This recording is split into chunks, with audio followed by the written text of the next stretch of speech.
Hello and welcome to Chicago Reacts, Americans Learn. My name is Colin, and today I'm watching World War I, 1918. And this is a 6-part series from Epic History TV, and this is the 6th part, the last part of the series. So if you haven't watched the other 5 parts, go and watch those and come back, because, I don't know, no spoilers.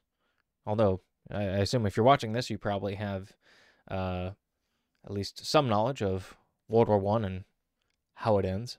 But regardless, you know, follow along with the story with the rest of us. Yeah.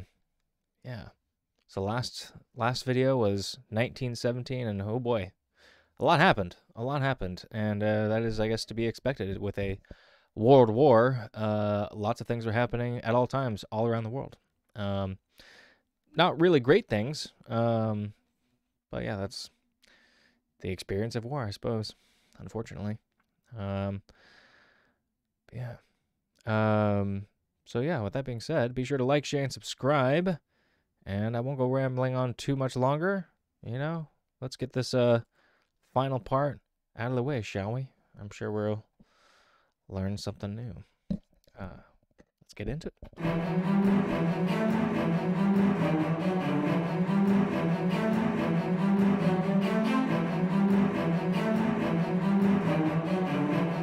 1918. After 3.5 years of war, the Allies are in crisis. Russia has been rocked by revolution, and its new Bolshevik government has signed an armistice with the Central Powers. Thousands of German troops will be freed up to fight on the Western Front, where the carnage of trench warfare has already claimed more than 1 million lives. But Germany is also desperate. Britain's long naval blockade has led to shortages and social unrest at home, while America's entry into the war brings fresh manpower and vast resources to the Allied cause.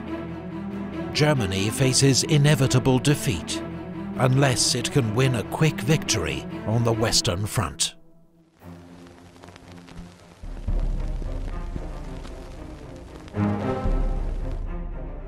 US President Wilson announces his 14 points. They outline his vision for a post-war world, including an end to secret treaties, a reduction in the size of armed forces, self-determination for the people of the Austro-Hungarian Empire, and an international organization to settle future disputes. I'm wondering what the plan was to enforce the no secret treaties point. Would that be under the authority of the new General Association of Nations, aka what I'm guessing it would later become the United Nations? I think didn't they try to call it something else first, and that failed, and I don't know.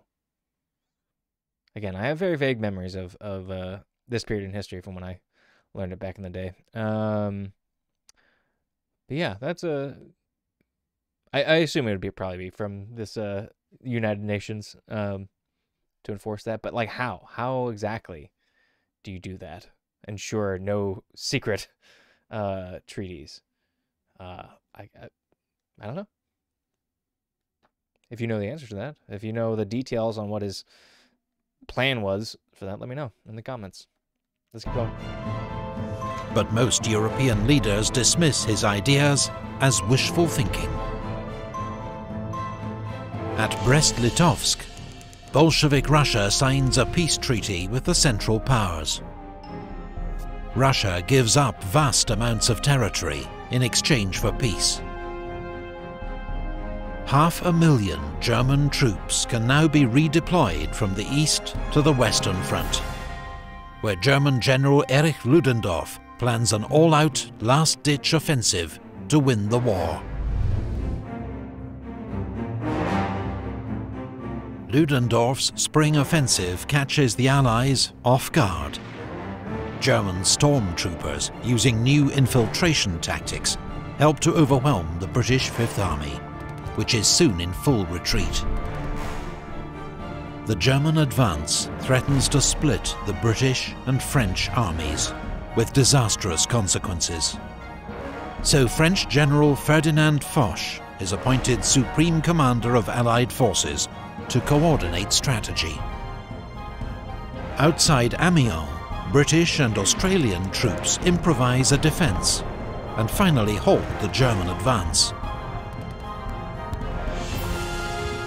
The German offensive switches to the north, targeting the Channel ports. But the British inflict heavy losses on the Germans and prevent a breakthrough.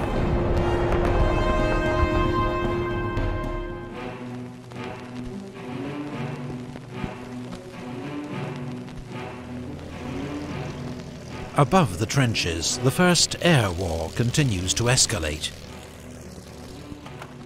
Each side now has more than 3,000 aircraft in service on the Western Front. But by 1918, the Allies have won air superiority, thanks to greater resources. On the 21st of April, Germany's most famous pilot, Manfred von Richthofen, the Red Baron, is shot down and killed near Amiens. With 80 victories, he's the war's highest-scoring ace, and is buried by the Allies with full military honours. Britain's new independent bombing force launches a daylight raid against Cologne. It marks the beginning of Britain's own strategic bombing campaign. On the ground, Ludendorff's offensive switches south, targeting the French. German troops advance 30 miles, but are halted at the River Marne, just as fresh American divisions enter the line. The US 1st Division is the first to see combat at the Battle of Cantigny.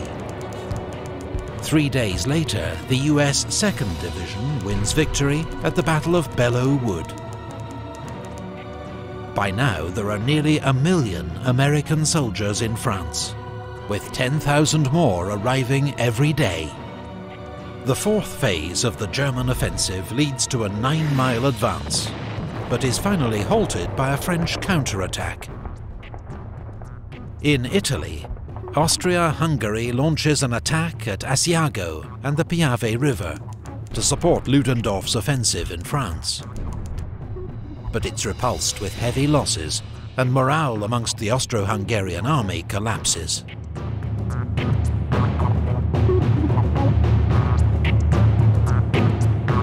British and French troops land at Murmansk in northern Russia.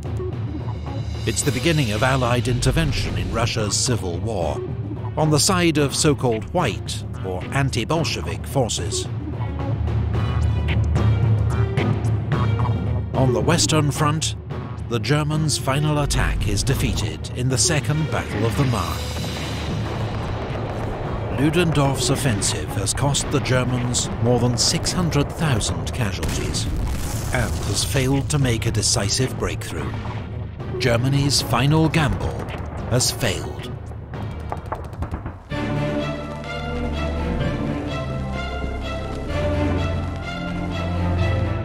The Allies now go on the attack. At the Battle of Amiens, British, Australian, Canadian and French troops, supported by tanks and aircraft, advance 7 miles in a single day. General Ludendorff calls the 8th of August the Black Day of the German army. German troops are exhausted, hungry and demoralized, and begin to surrender in their thousands. The Battle of Amiens begins the Allies' 100 Days offensive. Trench warfare is over. The Germans are in full retreat.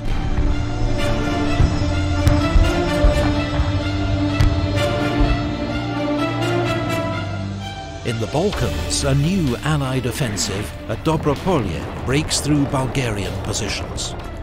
The overstretched Bulgarian army collapses, and 2 weeks later, Bulgaria signs an armistice. In the Middle East, British-led forces defeat the Turks at the Battle of Megiddo. taking 25,000 prisoners. Allied troops soon occupy Damascus and Aleppo.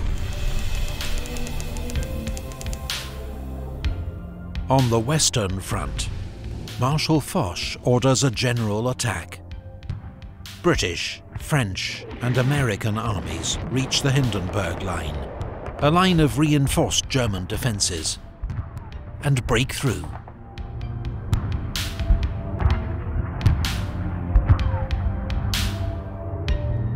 Ludendorff informs the Kaiser that the military situation is hopeless and that Germany must seek an armistice.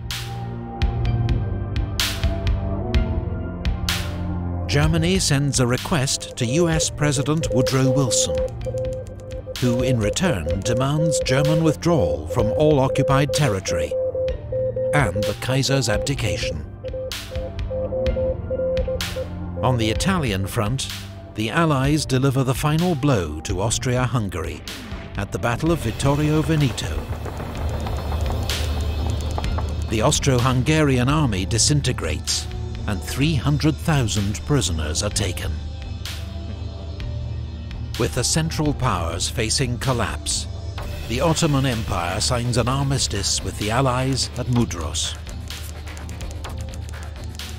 4 days later, Austria-Hungary signs an armistice with the Allies at Villa Giusti. At Kiel, the German High Seas Fleet is ordered to make a suicidal attack on the British Navy, but instead it mutinies. Revolution spreads through Germany. Yeah, that one doesn't surprise me too much, I think. At that point in the war, like knowing where you're at, like being asked to do a suicide maneuver? No, I don't think so. That seems like a big ask from the German government there. Yeah. Anywho, I feel like I've gone quite a while without having much to say, but it seems like they're pretty much just wrapping this up, you know. So I guess there's not a whole lot for me to comment on, but I just, yeah, I was feeling a little awkward there with a lot of, I don't know, dead air on my part. But I don't know. Hope that hopefully that wasn't too boring for you guys. But let's keep going.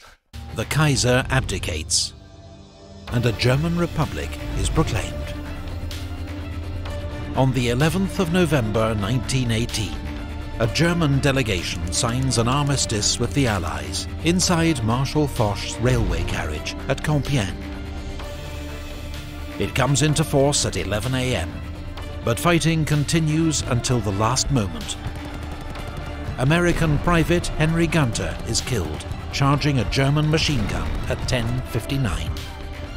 It's crazy that, like, at this point in the war that there's still, like, fighting going on. Like, it's kind of, at least it seems to me that it's over and done with. So it just, what a waste of life. You know, I haven't seen the movie or read the book of All Quiet on the Western Front. Is that the one that came out like last year? Right? Or am I thinking of a different one? I think it's All Quiet.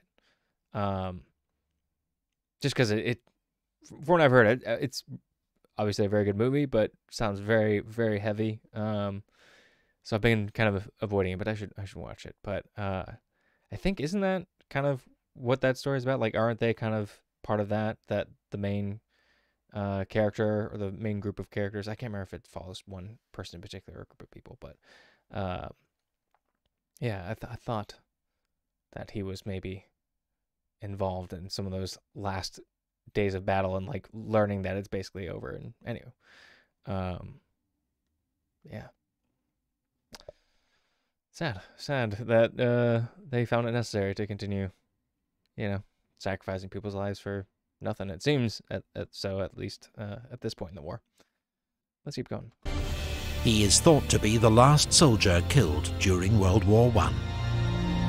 Sergeant Henry.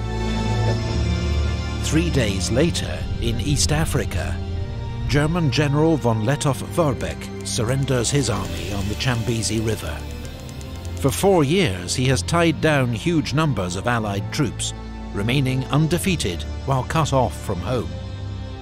He is still considered one of history's greatest guerrilla leaders.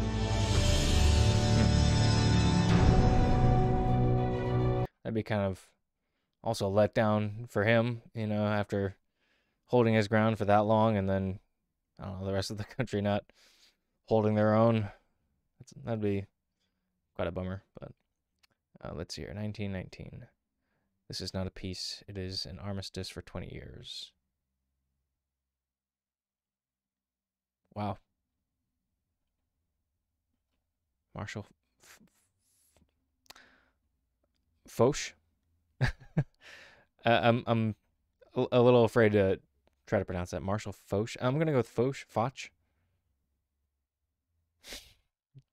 Anywho, yeah, if this was actually said in 1919, well, boy, he sure called that one.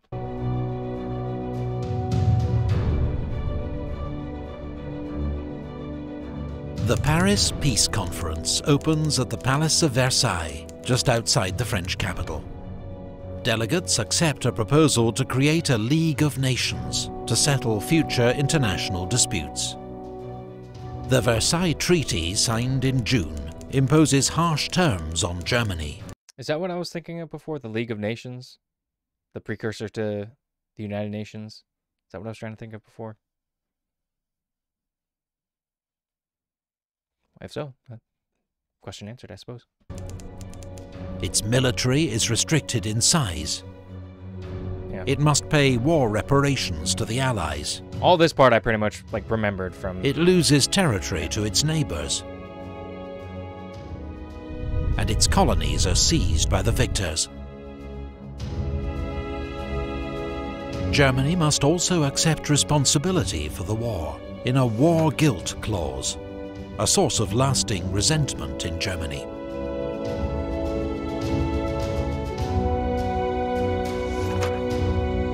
The boundaries of Europe are redrawn. Poland re-emerges after 100 years of foreign rule, while Austria, Hungary, Czechoslovakia, Yugoslavia, and an enlarged Romania emerge from the ashes of the Austro-Hungarian Empire. The Ottoman Empire is dismantled. New states, most under European control, are created in the Middle East. Here, as in Europe, the seeds of future conflict are sown. While in the Far East, former German possessions in China are handed to Japan, to China's outrage. Wait a second, I think I missed a little bit of what he said there. To China's outrage. The seeds of future conflict are sown. Right. While in the Far East, former German possessions in China are handed to Japan, to China's outrage. Is that something that China gets back during World War One, or by the end of World War One, or World War Two, I should say? Or do they ever get that back? I'm not familiar with that bit of history. Yeah, let me know in the comments if you know where I can find more information on that. That'd be much appreciated. World War I claimed the lives of 9.5 million soldiers. 1 in 8 of those who fought. 21 million more were wounded. 7 million civilians also lost their lives. Wow. Wait, 1 in 8 people who fought lost their lives. And then what was this last bit? Civilians, I think? 7 million civilians also lost their lives. Huge. So what is that? 7 million? Yeah, so 16 million people total? Jesus. Areas of Europe were left devastated. Old empires vanished. New states were born. Lives across the world were transformed. The world was never the same again.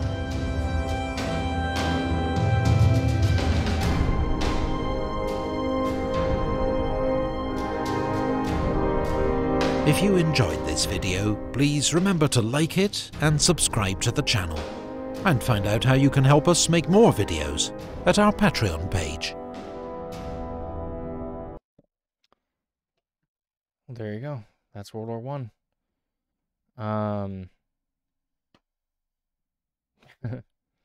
Yeah. Trying to wrap up all my thoughts on that. Um,